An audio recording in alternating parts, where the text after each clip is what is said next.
아침 7시에 찾아가는 하나님의 말씀 서주호 목사입니다. 오늘 주신 하나님의 말씀은 여호수아서 1장 10절에서 11절까지 말씀입니다. 여호수아서 1장 10절부터 봅니다.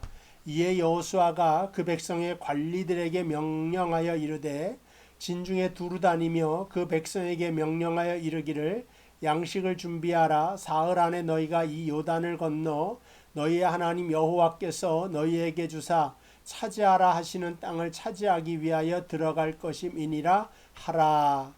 아멘.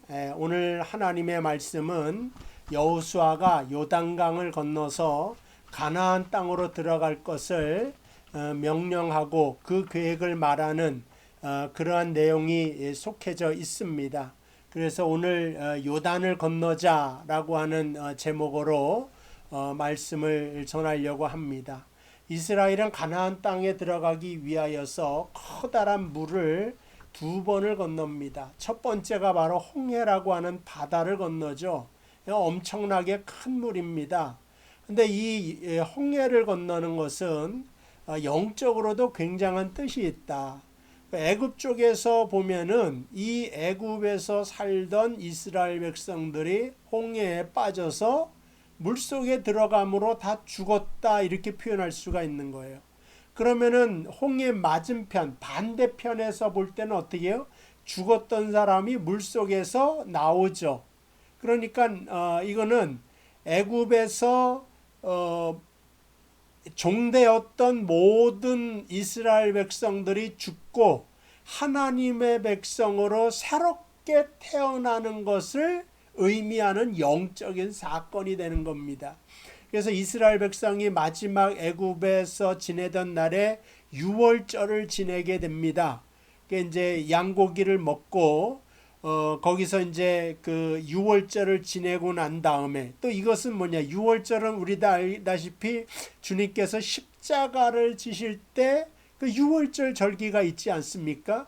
그래서 그 어린 양의 피로 문설주에 그 문을 바르고 했던 것과 십자가의 사건이 똑같이 연결이 되는 겁니다. 자, 유월절을 지내고 난 다음에 홍해에서 신약의 고린도서에 보면 이게 세례를 받은 것이다. 그러니까 과거의 사람은 죽고 자, 물속에 들어갔던 사람이 맞은편에서 보니까 새롭게 나옵니다. 구원을 받은 것이다. 이렇게 표현할 수가 있는 것입니다. 그래서 우리가 말씀드릴 것은 이 홍해의 강을 건너는 것은 사실은 우리의 노력으로 건너는 것이 아니라 하나님이 다 하신 겁니다.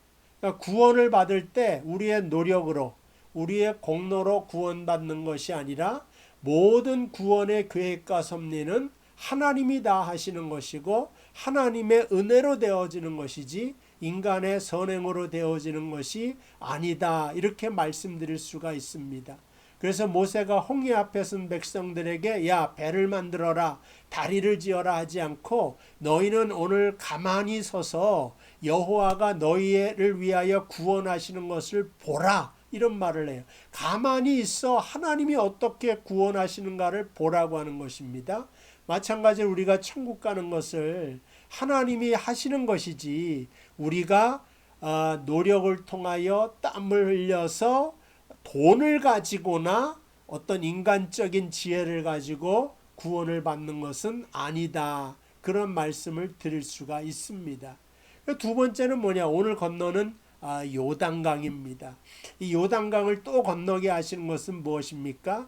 예전에는 과거에 그러니까는 그 원죄와 같은 종되었던 몸을 하나님을 몰랐던 모든 사람들이 이제 하나님의 백성으로 새로 태어나는 것이 홍해를 건넌 의미라고 한다면 광야에서 이제 불순종하고 율법 시내산에서 말씀을 받았지만 그 말씀 뜻대로 행하지 못하고 순종하지 못했던 죄를 씻고 새롭게 언약의 땅으로 들어가는 코스여 처음 시작하는 문이 요단강이 된다. 그래서 물과 성령으로 거듭나지 않으면 결단코 내가 하나님 나라에 들어갈 수가 없다. 구약에서도 이 물이라고 하는 것이 이와 같이 과거의 것을 끝내고 새롭게 시작하는 것으로 사용되었음을 알 수가 있습니다. 이게 아침마다 우리가 샤워를 하거나 또 세수를 하죠. 손을 닦기도 하고, 이러한 것은 날마다 새롭게 한다는 뜻이 있고, 이것이 확장되어진 개념이 홍해요 요단강이다. 그러니까 영적인 의미로 해석을 하여서 우리가 새롭게 되어지는 그런 의미가 있다고 하는 사실을 기억했으면 좋겠습니다. 어쨌든 그래서 이 요단강을 건너게 되는데, 이 요단을 건너기까지 이스라엘 백성들이 40년을 광야에서 방황을 하게 됩니다. 근데 신명기서에 보면은요, 신명기서 제가 1장 그 1장 2절을 보면은 호렙산에서 세일산을 지나 가데스 바네아까지 10하룻길이었더라.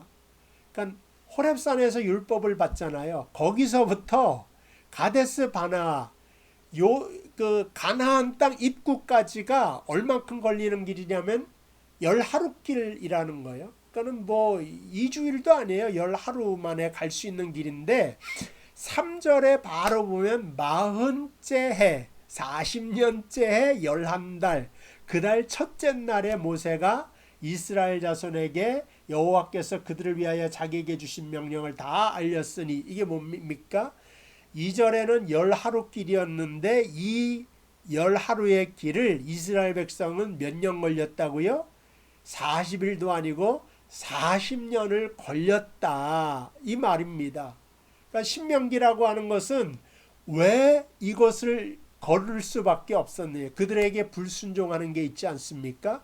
그러니까 후대에게는 더 이상 불순종하지 말기 하기 위하여, 그러니까 1장 2절 3절에 우리들의 조상은 하나님 앞에 불순종함으로 10하룻길을 40년 걸려 낭비하는 삶을 살았는데, 우리는 그렇게 살지 말자고 해서 신명기를 주신 것입니다.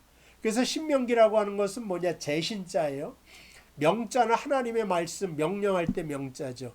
하나님의 명령을 다시 기록한다, 선포한다. 그러니까 율법의 재선포가 신명기입니다. 그 율법은 뭐예요? 신의 산에서 주셨던 그 레위기, 뭐 이런 말씀, 민수기 말씀, 이 율법이란 말이죠. 이거를 다시 한번 기록한 것, 다시 한번 율법을 가르치기 위하여 똑같은 말을 기록한 것이 바로 신명기다. 그래서 이제 반복되는 점이 많이 있습니다. 그럼 하나님이 왜 이렇게 반복되게 말씀을 하시느냐? 10하룻길을 40년 걷게 만드니까. 반복해서 전하지 않으면 우리의 삶이 다 낭비투성이가 된다고 하는 말씀을 하시고 있는 것입니다. 그래서 중요한 말일수록 반복하게 되어 있죠. 그래서 선생님들이 학교에서 가르칠 때 이거 중요하다, 반복하죠. 어머니가 반복해서 말을 하죠. 그걸 자녀들은 잔소리라고 말하지만 엄마나 부모님 같은 경우는 그것이 굉장히 중요하거든요. 그래서 바깥에 갔다 오면 손 닦아라, 이거죠. 세수해라, 학교 가라, 차 조심해라. 이게 뭐예요? 자녀들은 다 잔소리 같지만 너무나도 중요한 것이기 때문에 계속 말하는 거예요. 하나님도 똑같아요. 우리가 알아듣지 못하잖아요. 말씀을 다시 기록하는 거예요. 그러면서 신명기 1장에 뭐라고 하냐? 2절에 10하룻길이었는데 너희 조상은 40년 걸렸다. 왜 그러냐? 말씀대로 살지 않고 순종하지 않았기 때문이다. 그래서 이러한 인생 살지 말라고 다시 말하니까 이 말씀을 잘 듣고 순종해라. 이게 바로 신명기라고 하는 것입니다. 자, 그래서 이 40년을 걸려서 요단강 앞에 오늘 서게 되는 것입니다. 요단강 앞에 서서 첫 번째 모세가 하는 것이 뭐냐? 이에 여호수아가 그 백성의 관리들에게 명령하여 이르되, 자, 모세는 지금 가나안 7족속과 싸워야 돼요. 거인 족속입니다. 광야를 오면서 군사훈련 받은 거 아니지 않습니까? 지칠 대로 지친 사람들 아닙니까? 근데 이들은 가나안 땅에서 무기와 군사적인 훈련이 다 돼 있는, 그런 7개의 민족과 싸워야 되니까 얼마나 이게 참 말이 안 되지 않습니까? 그럼 모세는 백성들에게 싸움 잘하는 병사들을 모집해서 설명을 해야 될 것인데 장수를 모집한 것이 아니라 백성의 관리들을 모집했다. 이 헬라어가 아니라 그 히브리 말로 소테림이라고 하는 말이 행정가들입니다. 행정가를 불렀다고 이야기를 하는데 이 싸움은 가나안 땅은 칼로 들어가는 것이 아니라 말씀에 순종하여 들어가는 땅이기 때문에 장군이 필요 없어요. 행정과 관리, 백성들이 올바른 길로 가도록 인도해낼 관리들이 필요한 것이죠. 그러니까 말씀의 길로 가도록, 우리 인간들이 역사적으로 땅을 차지할 때는 칼과 총이 필요했지만 가나안 땅은 그렇지 않다. 하나님께서 이거는 순종함으로 들어갈 수 있는 땅이다라고 하는 것을 확인시켜 주기 위하여 10절에 누구를 모아서 명령하냐면 백성들의 행정가들, 관리자들을 모아서 명령을 하고 있습니다. 첫 번째 명령이 뭐냐? 양식을 준비하라. 11절이죠. 우리가 신앙생활을 하다 보면 하나님이 내일 일을 염려하지 말라고 했으니까 내일 일은 알아서 해주시겠지 이렇게 살아가는 사람이 있어요. 근데 염려하지 말라고 그랬지 준비하지 말라고 하는 말은 안 하셨단 말이죠. 내가 책임질 수 있는 내용은 책임을 져야 돼요. 그러니까 만나를 통해서 얼마든지 먹여줄 수 있는데 이제 가나안 땅에 가서 너희가 책임적인 존재가 되어라 라고 하는 거. 어린아이처럼 날마다 떠먹여 주는 것이 아니라 너희 먹을 것을 너희가 준비해라. 하나님이 우리에게 때로는 책임을 요구하십니다. 이 책임을 감당하기 위하여서 열심히 노력하는 것이 믿는 사람들입니다. 하나님이 알아서 다 해줄 거야. 게으르고 태만하게 살아라. 그게 아니죠. 안 믿는 사람보다 더 일찍 일어나서 밭에 나가는 겁니다. 그래서 새벽 기도가 있는 거 아니겠습니까?